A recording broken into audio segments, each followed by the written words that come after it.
Så här, jag är ju då en väldigt gammal människa. Och Det finns äldre.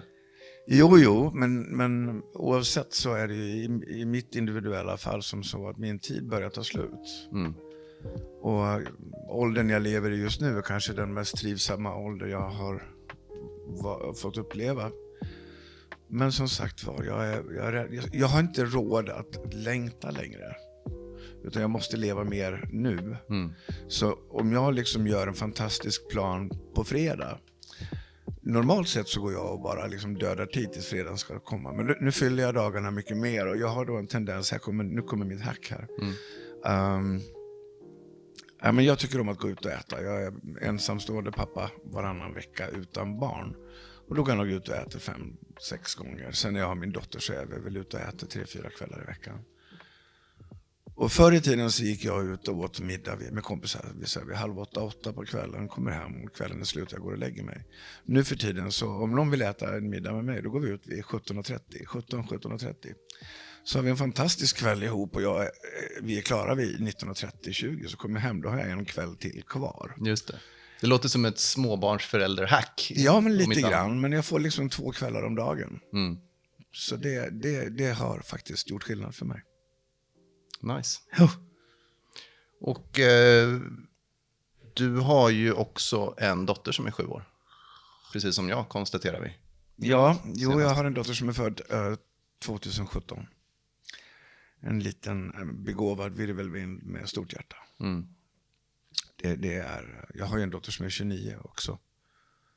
Som ju är ute och lever det stora livet och driver sitt eget bolag eller sina egna företag. Och hennes kille gick just ner på knä under vinrankor i Toscana och friade.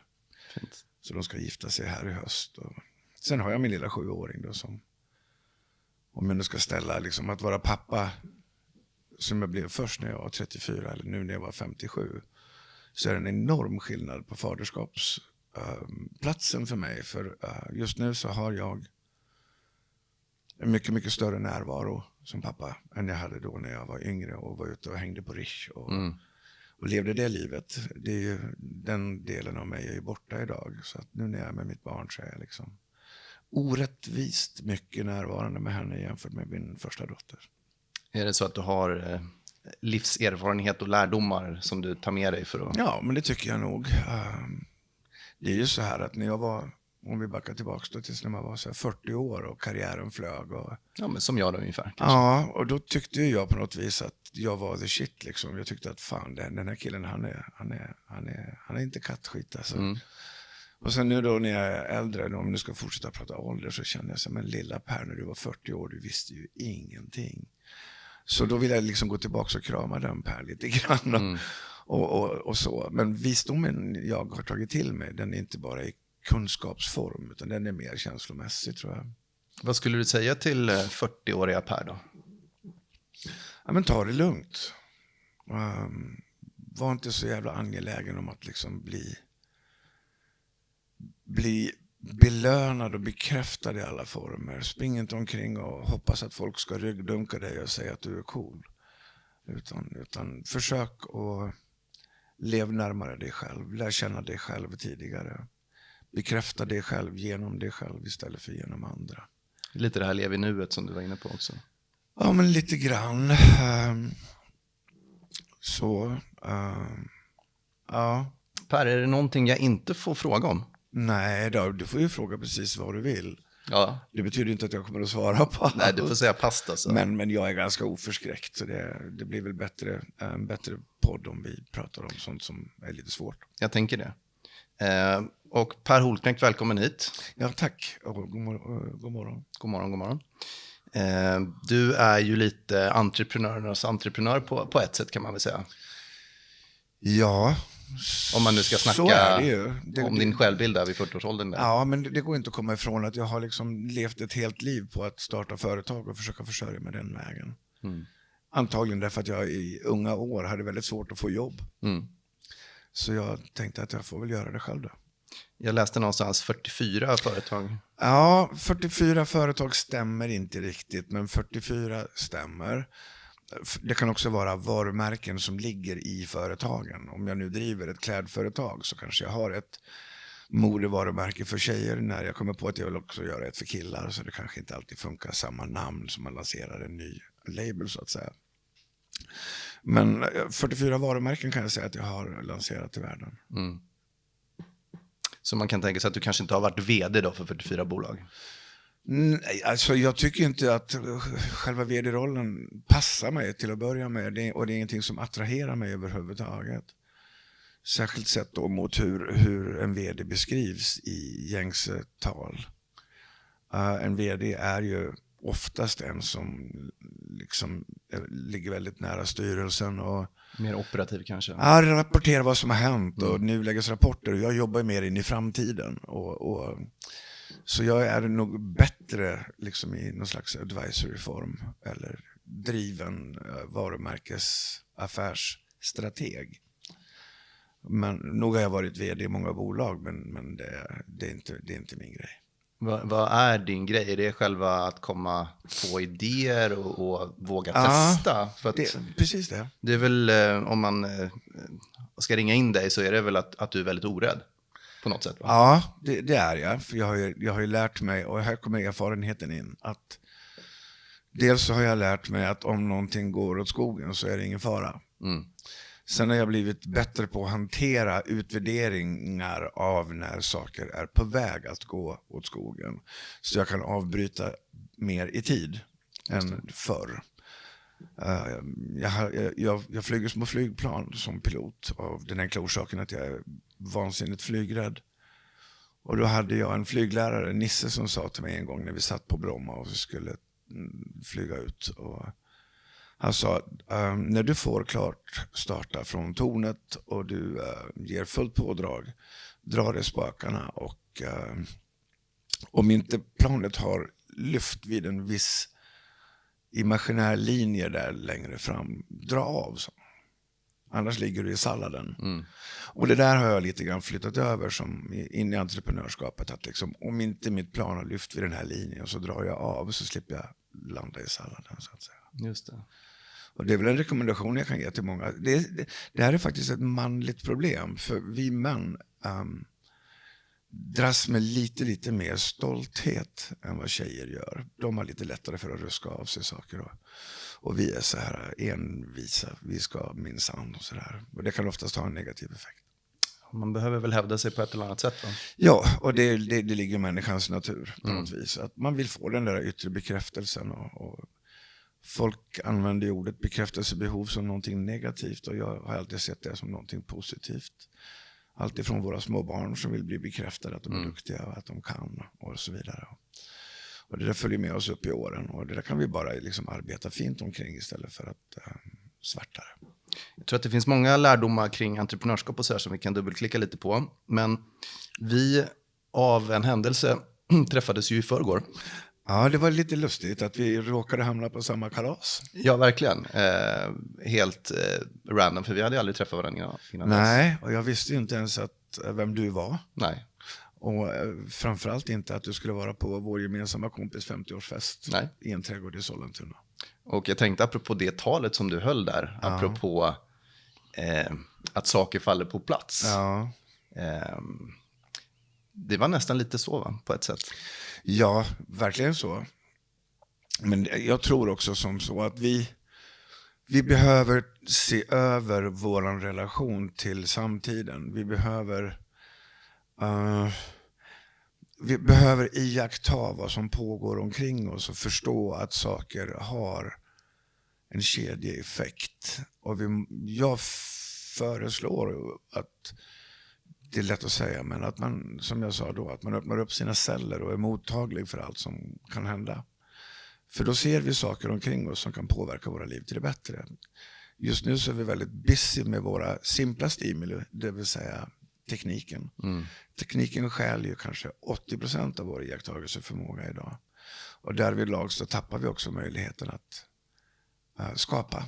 Och det var lite där jag ville öppna det här samtalet egentligen. För att jag hade en fråga som jag hade fnulat på lite grann kring just vad det är för sociala medier, eller vad det är för medier du själv konsumerar. Och du sa till mig att du konsumerar ingen podd. Du Nej, lyssnar inte på radio, du tittar Nej. inte på tv, du lyssnar inte på musik. Nej, jag går inte på konserter, jag går inte på... Exakt. Däremot är du ju Teater. väldigt aktiv på LinkedIn just nu. Ja, alltså jag är ju tyvärr jävligt egoistisk när det kommer till konsumtion av sociala medier. Extremt egoistisk, för att jag skriver ju bara för att någon ska läsa vad jag skriver. Ja. Men jag läser inte vad andra skriver. Jag är helt ointresserad. Så du publicerar och sen lägger du bort telefonen i princip? Precis så. Så att jag är ingen konsument av andrahandsinformation eller av second hand smoke, eller ska vi säga samhälleligt fast food. Just det. Det är därför jag också har valt, jag kan ha valt fel, men att leva så mycket jag bara kan i verkligheten. Istället för att då serveras en teaterföreställning som redan är skriven, den är klar. Ja, men det är någons story som någon vill berätta. Så att och det intresserar inte mig personligen väldigt, väldigt mycket. Eller litteratur. Folk är på mig och säger, men Per, du måste börja läsa böcker. Och all respekt för folks val. Men jag har valt att inte läsa böcker. Jag läste en bok när jag var 12. Sen dess har inte jag läst en bok. Okej. Ja, för min tanke gick ju lite grann, för att du har ju varit väldigt öppen kring beroende och alkoholism och spelmissbruk och alla sådana där saker. Allting. Och vår gemensamma vän det var ju många religiösa personer där. Ja, väldigt mycket. Är du själv religiös? Jag är troende. Och det var väl lite där i alla fall jag ville landa, så att säga. Är det här ett sätt att för dig behandla den här beroende personlighetstypen i dig genom att bara ta bort en viss grad av stimuli? Jag måste ju sätta den i ett sammanhang. Jag måste få in den, ge den en existentiell yta på något vis. Så att jag kan se klart. För jag har ju liksom alltid en hotbild flygande över mig. Jag vet att jag är sårbar. Och jag måste liksom lära känna mig så pass bra att jag kan läsa mina tecken på när jag är för sårbar. Så att jag kan hålla min gard högt. Vad är det för tecken? Ja, men oro. Eufori. Euforin i extrem överlycka, så kommer också beroende karaktären upp till ytan. Och även i sorg. När bedövningen börjar knacka på min ena axel. Så det finns så otroligt många varningstecken för mig som jag måste hela tiden liksom ha relation till. Och då får inte det här bli en fiende till mig. Det måste bli en vän till mig. Samma sak som ångest. Om du gör ångest till en fiende så blir det också en smärta i dig. Och jag har valt att döpa min eventuella ångest till Marie. Okay. För det låter så jävla ofarligt. Så varje gång som jag känner att någonting håller på liksom och vill ha sönder mig, så välkomnar jag det istället för att försöka stå emot. Finns det någon stackars Marie där som känner sig lite utpekad där? Nej, det är absolut bara inte. Nej, det är bara så här. Det var faktiskt en terapeut en gång i tiden som sa, ge din ångest ett ofarligt namn. Och då tyckte jag att Marie är ju klart ofarligare än om jag hade döpt den till Adolf. Just det, ja, den är tuff. Är du med mig? Så, eller något. Men så du är lite upp och ner, så kan man säga. Ja, jag är en känslomänniska. Jag är en väldigt känslomänniska. På gott och ont. Det är oftast fantastiskt att vara en känslomänniska. Finns det någon, nu är ju du som sagt äldre och även för mig så har jag säkert massa sådana här bokstavskombinationer och som jag diskuterat tidigare som många entreprenörer har. Har du någon sån typ av stämpel liksom, eller diagnos som du har fått? Människor har ju sagt till mig mer eller mindre hela mitt liv att Per, du måste ha någon slags diagnos. Och nu är det ju så här i vår lilla värld att om någon säger någonting till dig tillräckligt många gånger så börjar du att tro på det. Jag hade ett ex till mig som sa att jag var ful och hon sa det 3-4 gånger om dagen. Och jag började leva i den övertygelsen om att jag hade tyvärr inte getts de estetiska förutsättningarna. Samma sak här. Så att jag var tvungen att gå och kolla upp, har jag något fel då, som alla säger. Och till min stora besvikelse så hade jag ju inte det. Okej. Alls överhuvudtaget. Du var helt normal.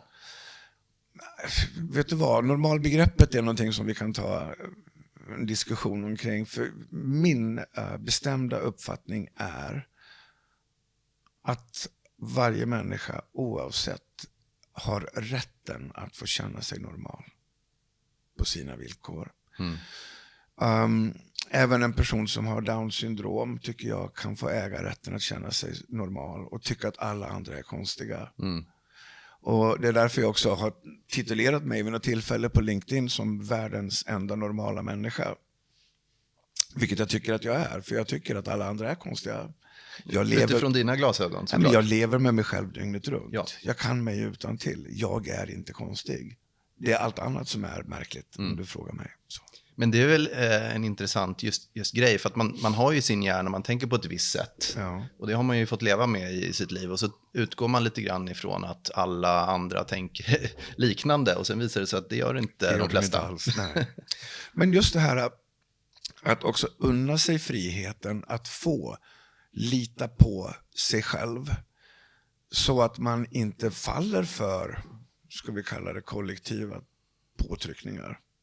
Att tycka saker som man inte tycker, till exempel, vilket blir allt vanligare nu i våran cancelkultur och så vidare. Så att jag tycker vi har tappat den här mångfalden som folk strävar efter. Den försvinner i att vi måste agera och tycka och känna och peka synonymt. För att jag tror att vi är mer fantastiskt olika färgade blommor i den här buketten. Men känns det som att det har gått tillbaka lite grann? Det känns inte som cancelgrejen är lika stark nu, eller det kanske bara är min... Nej, jag vet inte. Jag är inte ute där tillräckligt för att... här lyssnar jag bara på vad jag eventuellt får utifrån. Men jag kan ju säga själv rakt ut att nog censurerar jag mig själv när jag presenterar mig själv i sociala medier för att passa in lite grann. Men man vill också göra det liksom så här konstruktivt, provokativt. Så, men nog märker jag att jag censurerar mig själv, och jag tror att det gör nog ganska många idag. Rädda för att bli... Ja, det blir ju kanslare. Undermedvetet på något sätt. Liksom. Ja. Man vill inte hamna i för mycket i det. Nej. Jag tänkte det senaste inlägget du skrev på LinkedIn, det var ju angående den här rättsliga processen här med ägarbolaget till Unibet, eller? Ja, Unibet är ju ett av ett antal varumärken i samma korg som alla ligger under ett moderbolag som heter Kindred Group. Och du har ju varit rätt högljudd kring din twist där. Jag har ackumulerat läsningarna på mina inlägg de senaste 4 åren, och läsningarna är nu strax över 20 miljoner. Så någonting har jag väl i alla fall fått ut av att bearbeta den vägen. Och om det nu hjälper rättsligt eller inte, det vet jag inte. Men jag vet att jag har förändrat en samhällston. Jag har medvetandegjort ett problem som annars är väldigt, väldigt dolt. Ja, men för du står ju lite där och vill utmana spelbolagen. Jag vet inte om det är rätt ordval, men du vill i alla fall ifrågasätta kanske deras beteende. Jag vill ha hårdare lagstiftningar, sen vill jag ha efterföljande av lagstiftningen. Och i enda syfte att skydda konsumenten. Lagar är ju konsumentskydd. Det är det som lagar är skrivna för att vara. Så jag vill påverka på the big picture, på den stora helheten, så vill jag gå ut och se till att färre människor far illa.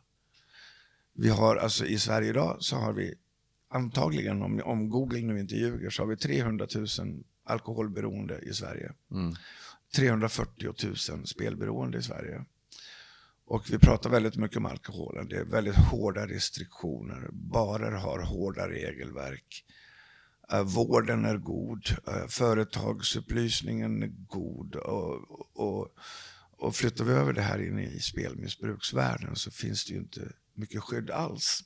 Du som har varit inne på både alkohol och spel, finns det en korrelation mellan de här två grupperingarna av människorna? Finns det någon data på det? Ja, lite grann i det, att ofta är det ju bägge två är ju flyktbeteenden.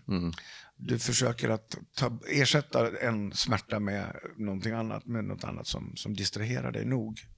Och då kan ju alkoholen vara där och lägga liksom ett plåster på ett öppet sår, och spelet kan ta bort eller ersätta en oro med en annan. Men det är som att om du slår dig på tummen med en hammare, så biter du dig så att tungan går av, så kommer du inte känna att det är ont i tummen. Är du med mig? Absolut. Så det är lite så. Men för mig har... Det är som att göra kors med nageln på myggbettet sådär också. Ja, lite grann. Men för mig så har inte spelberoendet med alkoholberoendet att göra direkt. Jag levde mina värsta år som gambler, vilket var mellan 2005 och 2010. Helt nykter. Så nej, de satt inte ihop. Okay. Möjligtvis. Men var det flyktbeteende från ditt perspektiv eller var det så att du sökte någonting? Liksom? Nej, det märkliga är att om vi nu pratar om spelberoende så är det de människor som jag nu har fått kontakt med som har hamnat djupt i det, så skulle jag våga påstå att det diametrala är att de är intelligenta. Långt över riksgenomsnittet begåvade matematiskt och tror att man kan besegra odds med olika små formler, vilket inte går. Du menar att sätta upp liksom regler kring drickandet då, eller hur menar du? Ja, nu menar jag mer spelandet. Okay. Spelandet så är det ganska intelligenta. Jaha, du tänker människor. Att man sätter upp en egen algoritm för hur man ska vinna och räkna kort och sånt där. Beat the odds liksom. Så. Du tror att liksom din hjärna ska besegra deras machine learning och det är tufft. För du hade ju spelat bort en jävla massa miljoner, har jag ju läst. Ja, jag har spelat. Vet du vad? Jag tycker så här, det är väldigt, väldigt lätt att frestas prata om vilka astronomiska belopp det handlar om. Jag pratar hellre procent. Ja, det är ju mer relevant kanske. Ja, jag tycker det, eftersom Kerstin från Vetlanda spelar bort 10 000 kronor, vilket kan vara hela hennes liv. Ja. Och då tycker jag att det är missvisande att prata om hur mycket jag har spelat bort. Fair enough, det är Aftonbladets rubriksättning. Ja, men jag har spelat bort allt. Så. 100%. 100%. Inklusive hus och hem och nycklar och relationer och släktskap och pappar, juridisk papparoll och så vidare. Jag har spelat bort allt. Hur tog du dig ur det? För du har ju varit i din historik så du var ju skateboardproffs, du skapade skateboardbolaget, sen någonstans där var du hemlös och Big Brother och Odd Molly. Men det här är efter det, va? Ja, det har kommit faktiskt i vågor. Min minsta dotters mamma sa till mig att det är helt sjukt, Per, vilken karaktär du har. Du kan bara bestämma dig. Och så är det så. Hur fan går det till med en människa som är så pass sårbar som du? Men jag har en extrem karaktär. Jag kan bara bestämma mig. Disciplin. Så är det bara det. Och då är det nog som så här att jag älskar ju att känna mig duktig. Och ju svårare saker jag gör, ju duktigare känner jag mig. Så är det som till exempel då med spelet, är det ett fruktansvärt svårt beslut, så känner jag mig ännu starkare. Det blir som en liten utmaning, en liten tävling mot dig själv där. För som pappa sa när jag var liten, han sa, min son, gör inte livet för enkelt för dig. För att enkla segrar är knappt värda att fira. Snyggt. Jag tänkte kring det jag öppnade med kring inte konsumera radio, musik, tv. För du är ju väldigt unik där i att inte konsumera någon typ av content alls i princip då. Hur länge har det pågått? Är det liksom sen du sa att nog hela mitt liv. Det är så? Ja. Okay. Däremot så kan jag ju vara lite sådär addicted to my phone. Att jag liksom har någon slags... Så det är ingen motreaktion mot de olika så att säga, upp och ner? Nej. Okay. Men jag är lite obekväm i hur mycket jag har blivit beroende av min telefon. Att känna mig tillgänglig online och kunna följa min uppdragsgivares aktiekurser på börsen och så vidare. Att hela tiden veta att nu klockan 11 kommer en kursuppdatering. Ja, då måste jag vara där och hänga på låset. Liksom, och så. Men det är väl livet som entreprenör också, att alltid vara tillgänglig på ett sätt ju. Så är det. Så att det är ju, så är det. Men det får man ju ta. Igen, om vi går tillbaka till det här med åldersskillnaden då. Om jag jämför Per 40 år med Per 64 år. Det som tog mig när jag var 40 år gammal 12 timmar att göra, vilket väl är en normal arbetsdag. Det gör jag idag på under en timme. För jag behöver inte göra tramset längre. Jag vet vad jag ska välja bort. Jag vet vilka möten som är helt onödiga. Och men det går bara fortare. För det håller inte på. Liksom. Så på det viset så vet inte jag det. Prioriteringar. Ja, men alltså det jag gör idag, jag har ju ett jobb. Det är fruktansvärt mycket jobb, men jag gör det på nästan inga timmar alls. Det går väldigt, alltså jag jobbar 1 timme om dagen. Det är den här Biovitors Pharma, järnsulfit eller? Eller har du ett annat jobb också? Bland annat. Jag jobbar då för något som heter Craven House London Merchant Bank. som är en merchant bank, det vill säga mer eller mindre en stor korg med varumärken ägda av ett och samma bolag. Och vi äger då ett antal bolag listade på Londonbörsen, Oslobörsen och Stockholmsbörsen. Och du är delägare i den här koncernen? Jag är framförallt anlitad affärsutvecklare, så jag flyter mellan bolagen. Okay. Och stöttar där de behöver det jag är bra på. Så att just idag så sitter jag och... LinkedInar?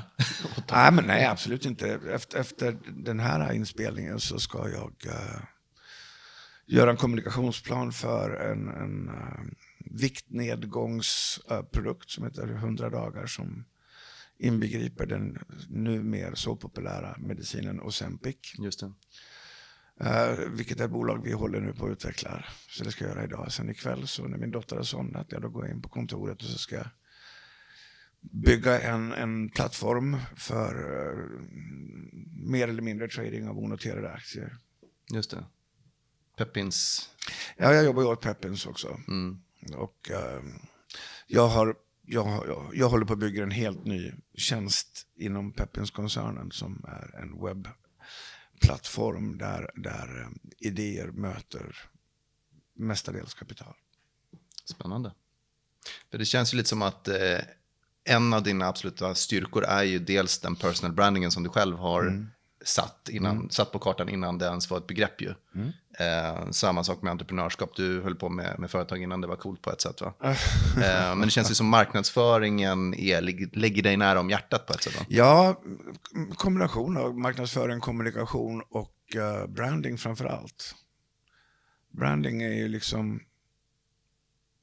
Om vi nu ska ta då, och om jag nu pratar med någon entreprenör där ute som sitter och lyssnar, så skulle jag våga påstå att just brandingen ihop med brand go-to-market ihop med säljstrategi är de två tyngsta verktygen som vi oftast glömmer bort för att lyckas. Att vi slarvar med branding, vi har för stort fokus på produkt och kundnytta, så glömmer vi bort liksom det faktum att anslaget i din tjänst eller din produkt gör den stora skillnaden, plus säljet då. Speciellt kanske inom IT, det har man ju själv lärt sig att även om man skapar världens bästa produkt, men sen så måste den också nå ut, va? Ja, och då behöver du oftast en annan människa.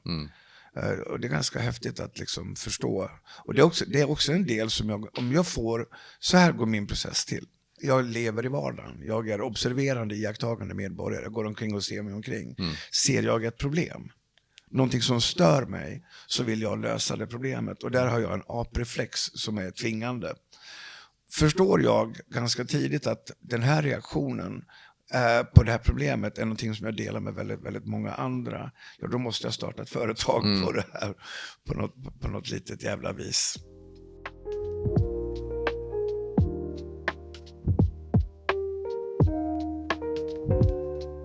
Nöjdhet. Hur blir man nöjd?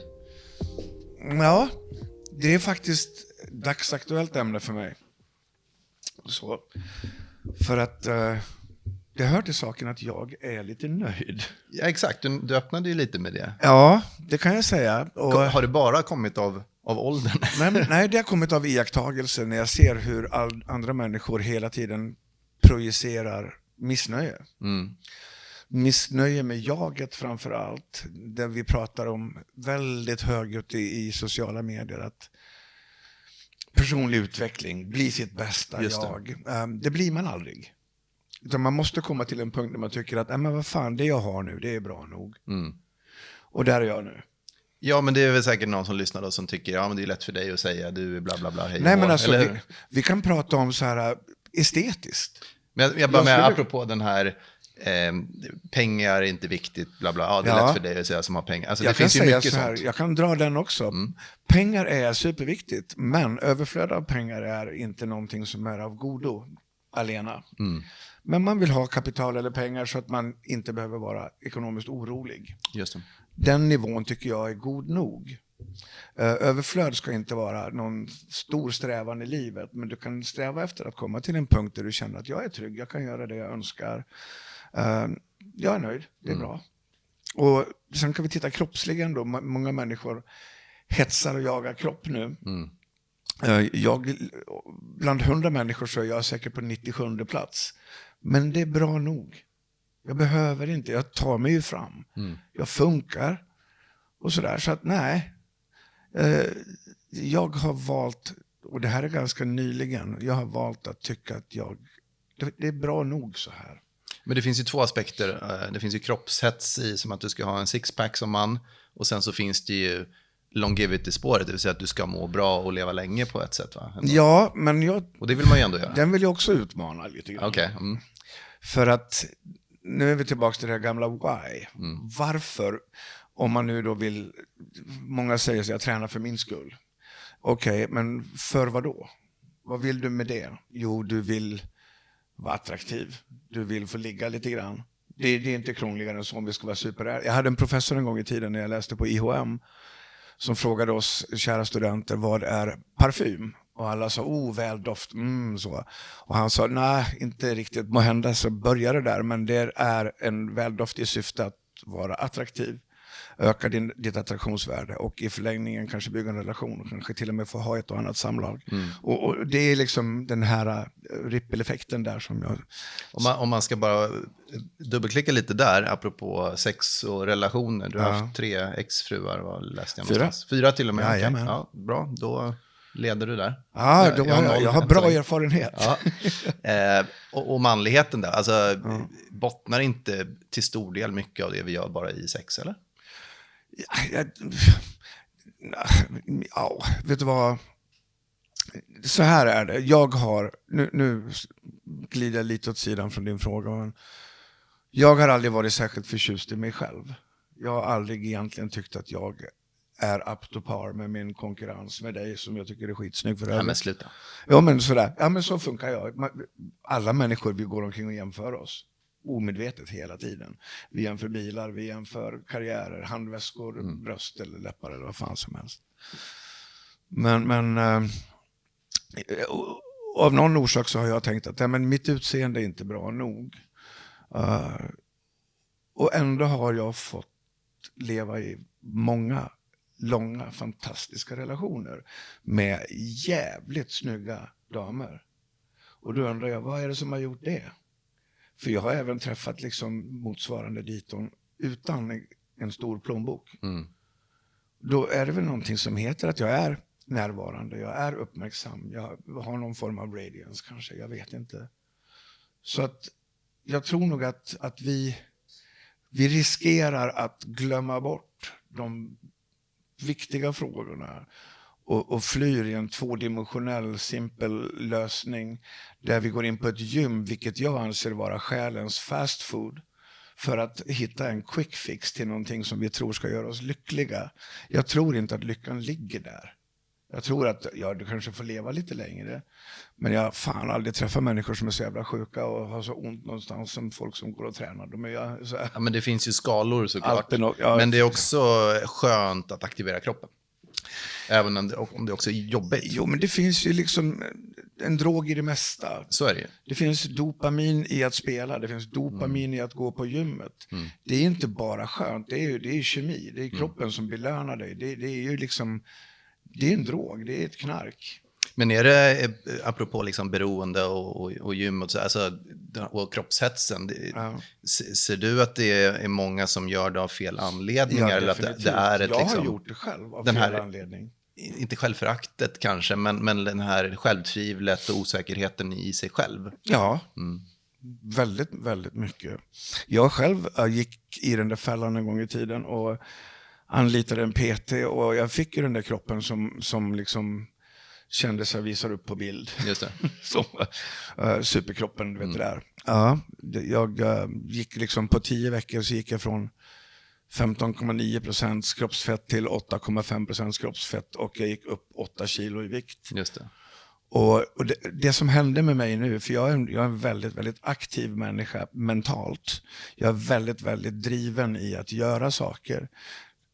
Det som hände med mig när jag nådde det där, det var att hela mitt aktiva, mentala, drivande liv upphörde. Okej. Jag stod bara och tittade mig i spegeln. Då kan man känna att det gick lite för långt åt det hållet då? Ja, så jag var bara så jag måste ut ur det här. Så att jag valde att... Men återigen, det är ju som ett signum där, allt eller inget lite grann för dig. Ja, sån är ju jag. Istället för att bara, okej, men vi håller oss i form och vi har, för att anledningen till att jag tränar är ju delvis för att just ha en bättre närvaro, en högre hjärnförmåga förhoppningsvis då. Ja, men sen är jag siffermänniska också. Och jag började ju räkna på det där för att jag tränade 5 dagar i veckan. Och med resa till och från gym och dusch alltihopa så var det ju 2 timmar och en kvart per gång. Här rök 11 timmar. Jag har ungefär ungefär 20-25% av min vakentid försvann på gymmet. När jag inte var på jobbet så att säga. Och det stjäl jävligt mycket möjligheter och liv.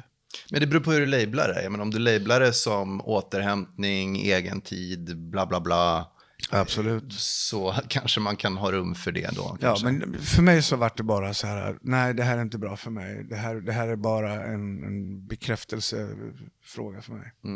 Så du tränar ingenting nu, förutom långa promenader? Nej, jag promenerar väldigt mycket, det gör jag. Men nej, jag springer då och då, någon gång sådär. Min äldsta dotter är långdistanslöpare. Hon och jag ska ju till Spanien då och springa halvmara inom överskådlig tid. Och hon och hennes kille är sån under 3 timmars maratonlöpare. Så de springer liksom 6-7 mil i veckan. Och jag gäller att vara rädd om knäna då. Ja, men vad fan, jag var ju en bit över 50 år när jag sprang midnattsloppet på under 45 minuter. Så att, du har det i dig? Ja, det är under 45 på milen, det är rätt okej ändå när man är en bit över 50 och ett gammalt fyllo liksom. Som dessutom, jag hade en polare som stod 200 meter före mål med en tänd cigg och gav mig så jag kunde springa mål med cigg i mungipan. Snyggt. Och då var jag i topp. Där har du personal branding-biten där. Ja, verkligen lite obstinat. Provocera lite. Nej, men jag tror att jag hamnade i topp 5% liksom. Mot elitmotionärer. Men jag tänkte, apropå den här liksom självbilden och självkritiken och man tycker man är ful eller whatnot liksom. Det finns ju många ensamma människor idag. Inte minst i Sverige, det är väl ett globalt fenomen på grund av XYZ. Om en lyssnare liksom, till exempel vill vara i en relation men inte känner sig värdig eller något sånt. Alltså, har du några livscoach-tips? Ja, framförallt så är det som så här att du må vara ensam i ditt rum men du är inte ensam i din känsla. Och det är därför som jag personligen liksom, när det närmar sig jul så brukar jag gå till olika hotell och fråga om jag får låna deras lobby. Och sen bjuder jag in främmande människor som är ensamma, som inte har någon att fira jul med. Och då brukar vi väl vara en 50-60 personer och jag köper Lovikkavantar och skriver rim och så kommer det liksom folk från Turkiet och Libanon och var de kommer från allihop och så firar vi jul ihop. Och helt plötsligt så börjar de förstå att men jag är inte så ensam i känslan. För nu bygger de relationer och de har ju blivit tillsammans efter mina de här. Så det handlar om att öppna upp rummet lite grann och förstå. Det är som när man går in på till exempel ett AA-möte som jag då frekventerar. Som beroende karaktär så är du väldigt, väldigt ensam. Även bland människor. Och då kommer du in på en plats där du delar ditt känsloregister med alla i rummet. Och du förstår att här får jag vara. Och jag är inte så ensam. Och när du lämnar de rummen så förstår du att din tidigare ensamhet eroderar så att säga. Så att öppna upp rummen lite grann det är, och hjälpas åt. Och kunna ha, så att säga, man öppnar upp sig. Man kan vara osäker och rädd ändå, va? Men ändå träffa folk och prata med folk. Ja, framförallt om du träffar människor där du förstår att liksom, vi är här av samma orsak. Och det är en sån där sak som jag nu försöker göra med min tid då. När jag tidigare sprang och tittade mig själv i spegeln. Nu har jag tid att hjälpa andra människor. Jag har tid att sitta och läsa rättsfall för att kunna hjälpa människor som lever i spelmissbruk. Jag har tid och ibland till och med råd att köpa datumkritisk mat till hemlösa inför julen. Vilket jag har gjort i omgångar. Och då bjuder jag på 500 jultallrikar. För nästan inga pengar alls. För att jag har den uppmärksamheten nu. När jag inte längre springer och bara jagar ego-kickar. För att är det någonting som jag anser att samhället, nu ska inte jag börja bli för djup här, men är det någonting som jag anser att samhället behöver idag, så är det ju att byta riktning på fokus. Vi har såna otrolig självcentrering idag. Det är jag och mitt BMI och mina kickar och min utveckling och jag. Och det är ingen som liksom tar sig tiden, uppmärksamheten att göra någonting för någon annan längre. Och jag kan säga så här, att är det någonting som gör oss rika och lyckliga, så är det när vi själva har varit med och bidragit till att någon annans mörker förvecklas till ljus.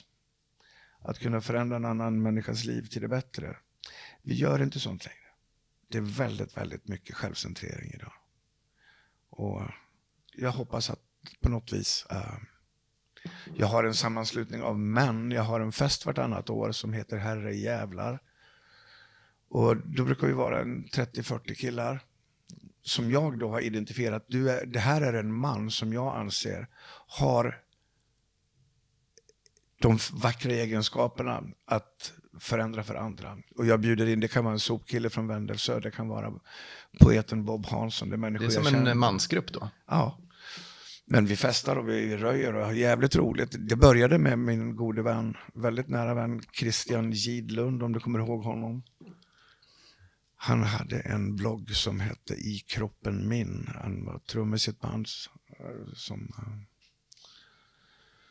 heter Sugarplum Fairy på Borlänge. Han fick cancer, så skrev han väl Sveriges mest lästa blogg någonsin, tror jag. Okay. Och som sedermera också blev bok. Och när han dog så lovade jag att hans vackerhet skulle få fortleva, när jag då beslutade mig för att identifiera 20, 30, 40 män vartannat år som jag känner har mer att bidra med än Bayern, bärs och rakade brudar. Liksom.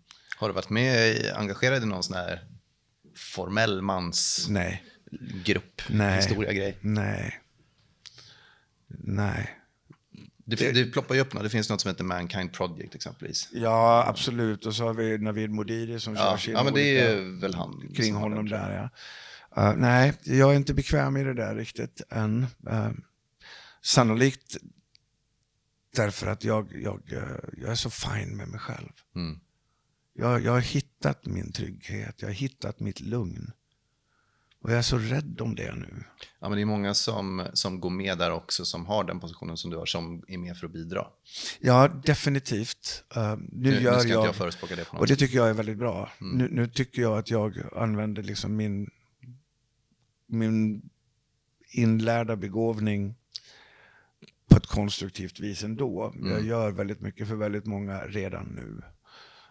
Så att jag tycker att jag har gott samvete på så många vis. Jag har betalat in många 100 miljoner kronor i skatt i samhället, och jag har skapat väldigt många jobb, och jag hjälper idag människor som har det tufft. Liksom, jag kan inte göra så mycket mer.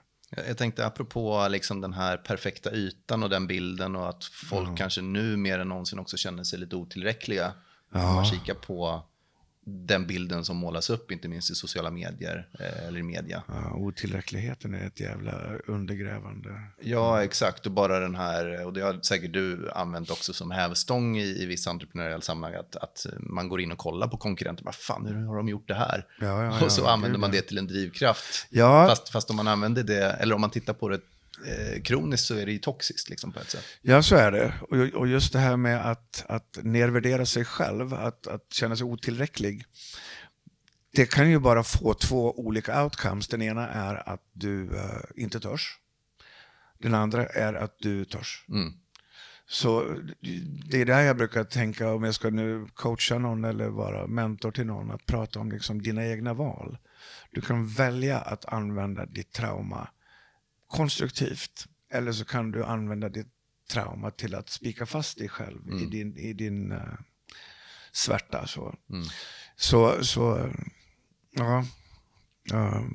Men just det här att själv välja är ju vägen. Ja, nej, men det är... Och vi klagar oftast på hur våra liv ser ut, Och så glömmer vi bort att i samma andetag så säger vi liksom att vad fan. För där vi är idag, om vi nu inte är födda med extrema dysfunktioner, men där vi är idag i vår livsposition.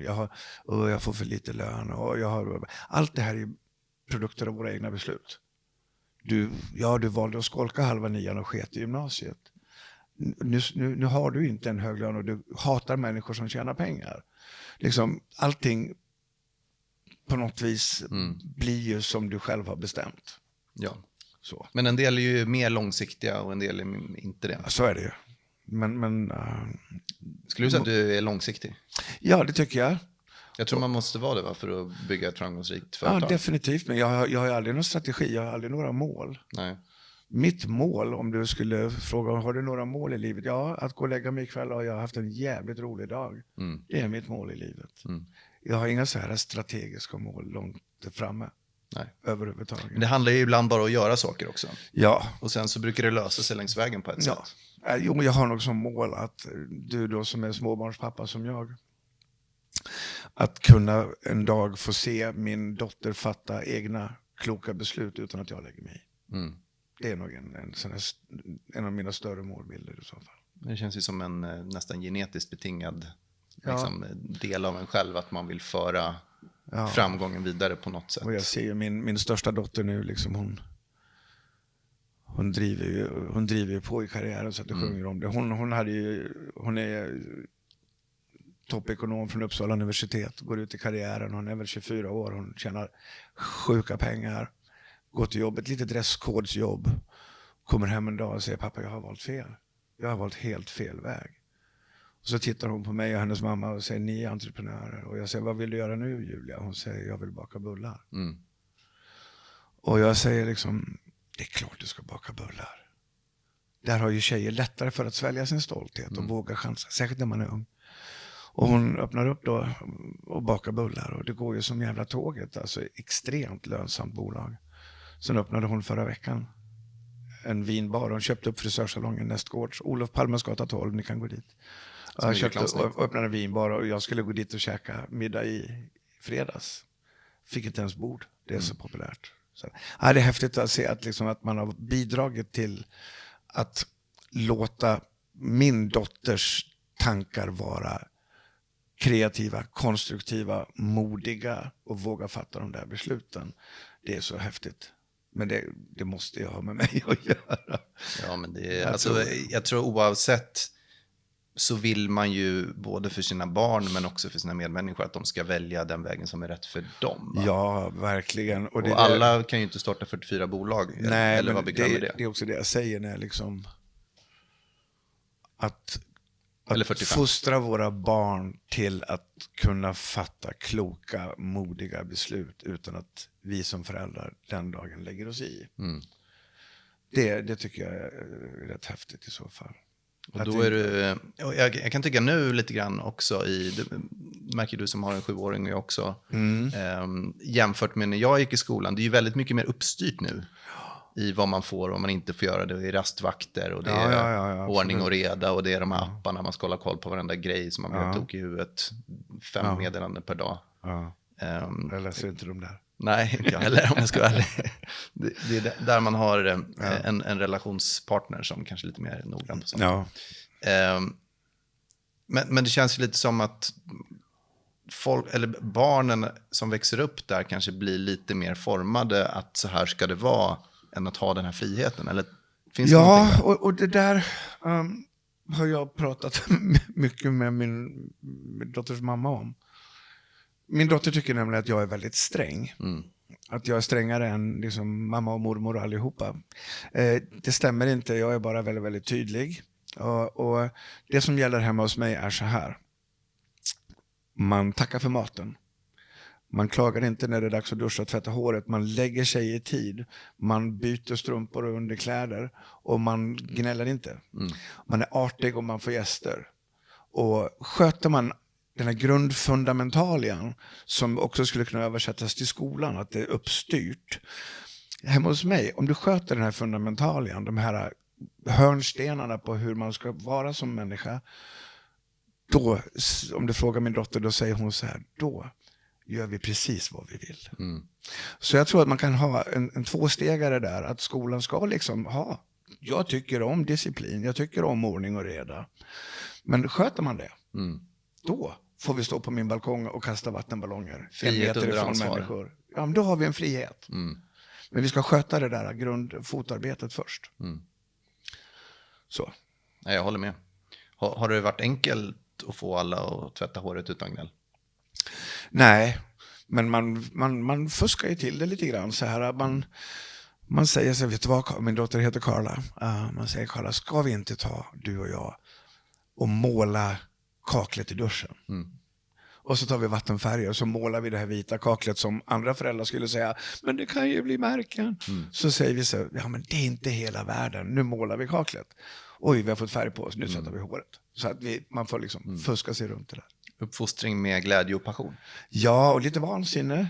Så här, regelfrihet ovanpå det strikta regelverket. Jag tycker det låter fint och sunt. Ja. I en värld där allt ska vara så perfekt hela tiden. Ja. Men alltså, jag kan också vara lite hemsk ibland, för jag tycker andra föräldrar kan vara otroligt överpräktiga. Så jag gör ju någon sån här bobo. Jag kommer ihåg lekparken en gång som ligger precis 7 meter från en Coop-butik. Och lekparken är full med 60 barn. Och jag går in på Coop och köper 2 stora jätteförpackningar med blandade GB-glassar. Så säger jag till alla barn, kom så får ni glass. Den var inte populär. Nej. Kalle äter inte socker. Nisse är gluten och laktosintolerant. Och och det var, du vet, vi äter inte för maten. Och bla, bla, bla. Oj, jag vågar knappt gå till den lekparken efter det. Jag tyckte det bara var roligt. Fint. Dålig pappa. Ja, definitionssak. Barnen blir glada. Ja. Men jag tänkte bara som entreprenör och kapitalist, va, på ett sätt. Va? Och många av den här egoistiska kulturen idag drivs ju av den kapitalistiska delen av samhället. Modellen, ja. Sen kanske inte du personligt är skyldig där, men säkert kanske lite alla är vi väl delskyldiga.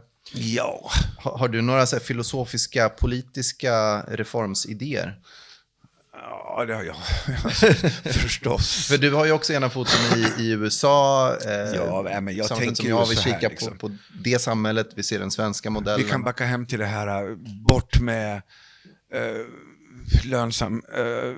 att skolorna tjänar pengar. Och jag tycker det är fullkomligt vansinne. Om en skola tjänar pengar så kan man investera i skolan så att den blir ännu bättre. Jag vill ha jättestora vinster i skolan.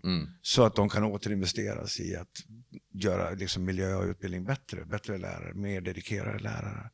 Samma sak i företag, att liksom, på något vis skapa en frisk ekonomi som gör att man kan anställa fler människor så att Stefan och Marie kan servera bättre mat hemma på fredag.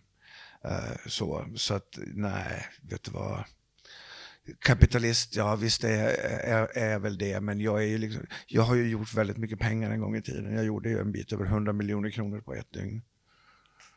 Och tidningarna skrev om det där, och direkt efter man då hamnade på framsidan på Dagens Industri som nyförmögen, så dels så får du ju brev från ungefär 2000 kvinnor nästa morgon. Men du får nästan lika många samtal och mejl ifrån kapitalförvaltare som föreslår skatteplanering, och det är Jersey och Isle of Wight och det är Gibraltar och det är skattefusk om du frågar mig, fast i en liten putsad uniform. Och jag har alltid tackat nej till det där, utan jag har valt att jobba enligt samhällets regler. Jag skattar som jag ska skatta. Jag har liksom inte knuffat undan några ansvar liksom, utan jag tror det var 3-4 år i rad. Jag fick liksom inte en restskatt på under 5 miljoner liksom. Ja, men lever man i det här samhället så tycker jag man kan bidra på olika sätt. Ja, men så känner jag också. Sen kan man ju ha åsikter kring hur de här pengarna förvaltas som man betalar in. Ja. Men det är en lång diskussion. Hur Sverige använder pengarna, exakt. Det kan vi ta en annan gång. Men nej, jag lever i ett demokratiskt samhälle. Vi får tacknämligen möjlighet att rösta. Vi väljer våra ledare, och i demokratisk ordning så får man underkasta sig det. Det är en bra plats att vara. Folk flyr inte från Sverige, folk flyr till Sverige. vi lever i ett fint samhälle. Ja, nu börjar amerikanerna titta på emigrera också. Ja, jag såg att Megan Rapinoe nu lämnar USA. Men du, jag vet inte om det är officiellt, men du diskuterar ju att flytta över till USA, va? Ja, och det var av helt andra skäl. Jag bodde i en liten strandort som heter Hermosa Beach från 1980 till 85. Och en tid när jag var 20 till 25 år, vilket till stor del är när en pojke går från pojke till man. Och min själsliga utveckling myntades där till stor del, och likaså min vänkrets. Och min relation till den platsen är väldigt stark. Det är en liten, eller i alla fall var då, den sista fredade platsen i the greater Los Angeles. Det var liksom en plats, det fanns inga kedjehotell, det var bara locals. Alltihopa var väldigt, väldigt laid back. Och jag har väl haft en längtan av att få bo där igen. Nu kostar det för mycket att bo där och jag har inte råd. Amerikaner tjänar väldigt, väldigt mycket pengar generellt. Dollarn är sjukt hög också. Dollarn är hög och allting sådär. Så att jag är lite så här kinkig när det gäller dåligt väder och kallt. Och det är också en stor orsak. Men det är kallt att bada i Kalifornien? Ja, 6 månader om året så är det badbart. Men det är i och för sig bättre än här. Ja, men jag får väl... Jag tycker Sverige är okej. Just nu så har jag liksom gått och valt mellan ska jag köpa ett ställe i Järvsö eller nere i Golden Mile mellan Malaga och Marbella, eller ska jag... Men jag vill inte ha en fast plats dit jag måste åka, utan har jag nu några kronor så vill jag hellre byta resmål hela tiden. Liksom. Så att, ja, nej. Det finns ju bra Airbnb man kan ja, men verkligen. Så att, Men apropå just USA, du bodde där under en formbar period. Ja. Jag åkte ju också dit efter gymnasiet och pluggade ett år. Och har varit mycket i USA både före och efter där också. Ja. Och det känns ju som att den kulturen och den entreprenörsvänligheten som finns där har påverkat mina livsval. Kan man tänka att det är samma med herr Holknekt? I väldigt stor utsträckning ska jag säga. Även om USA har ju väldigt, väldigt skiftat karaktär bara de senaste 3, 4, 5 åren, så har det blivit lite annorlunda. Det har ju gått från att vara ett väldigt stort, starkt vi-känsloland till väldigt, väldigt hårda motsättningar. Det är väldigt starka grupperingar idag. Förr så var det vita mot svarta och nu är det liksom vänster mot höger. Och det är woke mot... Det är typ alla mot alla nu. Ja, det är väldigt, väldigt mycket motsättningar. Och saker håller på att fallera lite grann där borta. Och jag är inte lika sugen på att fara dit längre. Helt enkelt. Och nu har jag och min dotters mamma separerat, vilket gör det ännu svårare att med gemensam 7-åring inte bo i samma stad. Man känner ju det där, tycker jag, jämfört med för 20 år sedan. Då var alla väldigt vänligt inställda när man var där. Nu känns det lite grann som att man behöver le först. Innan folk ler tillbaka lite grann. Så är det. Det är inte det här good morning to strangers liksom. Nej. Förr så var det alltid så här. How are you from? How are you? Ja, bla bla bla. Nej, den är inte kvar. Så att, det har hänt någonting där borta. Misstänksamheten är, och det är också påtaglig. Ett världssymptom och kanske också deriverat ur de digitala verktyg som finns till hands just nu. Men verkligen. Och apropå AI, hur mycket jobbar du med AI just nu? Ja, men ingenting. Jag har ingen relation till det överhuvudtaget. Jag känner lite grann så här att det är lite för sent för mig att ge mig in i den världen. Jag har ett nätverk av människor som kan det alldeles utmärkt åt mig när jag så väl behöver. Men jag personligen har ingen relation till det överhuvudtaget. Jag har testat en gång ChatGPT. Jag har appen i min telefon, men det kändes inte som att det var soulful. Det var liksom det var tekniskt. Men för dig som gillar att vara effektiv så kan du tipsa om Perplexity. Ja, absolut. Om du har testat. Det är ju en app annars som i kombination mellan en sökmotor typ Google och ChatGPT. Så att om man skriver ge mig en kort presentation av Per Holknekt exempelvis, så kan man få det på några meningar. Bra i researcharbete. Jag bad ju ChatGPT skriva en presentation om mig. Det var den enda saken jag gjorde. Och ChatGPT sa att du hade 1 barn. Perplexity förklarade för mig att du hade 2. Alltså, ja. Så att... Ja, nej, då skrev den att jag var grundare till skateboardföretaget WeSC och jag var grundare till Stockholmsgruppen Fotomodeller. Jag har inte varit grundare till någon av de där två. Jag har aldrig varit involverad i någon av de där två. Okay. Så det var en totalt falsk presentation. Så att jag vet inte. Ja, men det är väl lite där apropå den här mer hostila eller fientliga liksom, världen vi kanske närmar oss. Ännu värre liksom. Många av de här klyftorna i samhället tror jag bygger på många av de algoritmerna som har byggts upp de senaste 15 åren. AI är egentligen algoritmer på steroider ju. Ja, och igen då, nu kommer vi tillbaka till det här liksom att men jag tycker att det är okej som det är. Jag behöver liksom inte lära mig mer. Jag behöver inte mer verktyg. Jag tycker det är okej. Och det är fint för dig personligen, men du får ju tänka dina döttrar här. Jag missar säkert jättemycket, men jag tycker att det är okej. Ja, man behöver inte kunna allt. Nej, jag tycker mitt liv är bra. Jag har äntligen liksom kommit till en plats där jag har lärt mig att jag är nog rätt okej ändå, fast jag har levt i självtvivel hela mitt liv. Jag har till och med börjat älska mig själv i små stunder. Det är stora ögonblick. Så att jag tycker nog att det känns bra som det är. Jag saknar kanske någon som ringer och frågar hur var din dag, Per? Eller någon som möter mig när jag landar på Arlanda. Men det kommer. Kanske. Du har ju lyckats förut. Ja, men det är ingenting jag eftersträvar direkt. Händer det så händer det. Men det är lite märkligt ändå. En man som jag då, som har rest så fruktansvärt mycket hela mitt liv. Jag har ju liksom säkert landat på Arlanda 1000 gånger från olika resmål runt om i världen. Jag hade business i 42 länder en tid. Jag var ute på mässor i varje land varje år. 2 gånger om året. Och av dessa alla gånger som jag har landat på Arlanda, varenda gång så tänker jag att nu står det någon där och ler när jag kommer. Hittills i mitt liv har jag aldrig någonsin blivit mött på Arlanda. Så om det är någon där ute som känner för att vinna mig, så kom till Arlanda med. Är du glad om jag står där? Ja, jag skulle bli jättelycklig. Jag kommer hem den 10 oktober från Flipper-VM i Chicago. Jag flyger dit nästa torsdag. Ja, det kommer ju vara packat nu.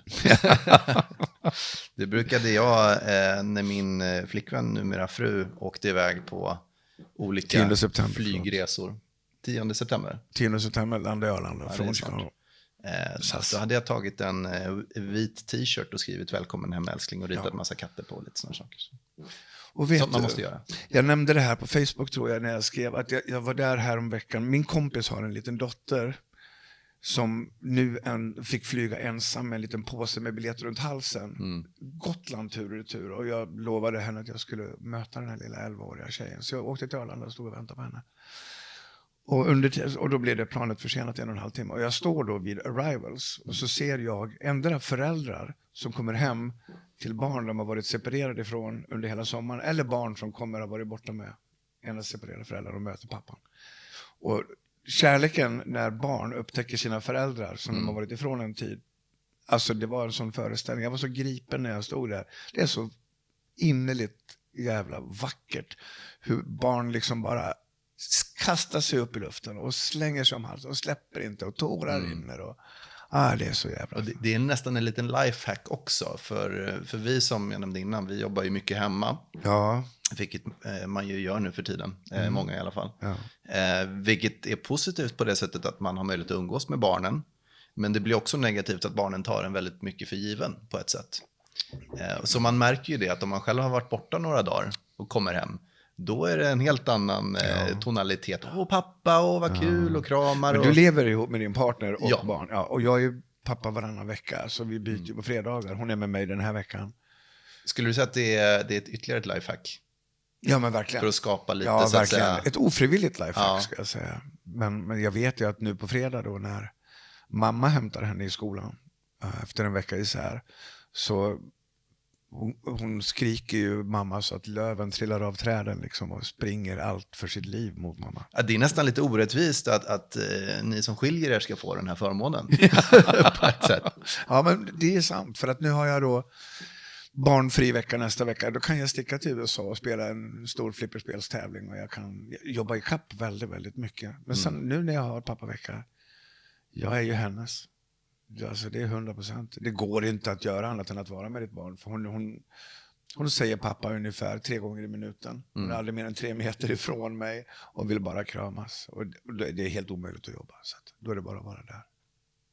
Du som, apropå relationer, jag har ju varit gift nu i 13 år. Wow, grattis. Då är det starkt. Och ihop med samma kvinna i 20 plus år. Hon var inte din första? Nej. Okej. Men jag var ju ung när jag träffade henne. 21 låter så. Där. Har du några visdomsord gällande relationer eller vill du ha från mig? Nej, men jag tror så här att nu har jag då gått igenom relationer av olika art. Och om jag skulle få ställa några ord som jag tror på, så är det ju acceptans. Det är väldigt viktigt att man accepterar skillnader mellan partners och inte försöker tillrättavisa. Acceptans tror jag väldigt mycket på och hela tiden arbetar för vi-känsla. Så det är vi mot resten, inte vi mot varann. Sen så tror jag väldigt, väldigt mycket på fysisk beröring. Att hela tiden visa att man tycker om och att formulera sina känslor. Och att påminna sig själv om att säga jag älskar dig.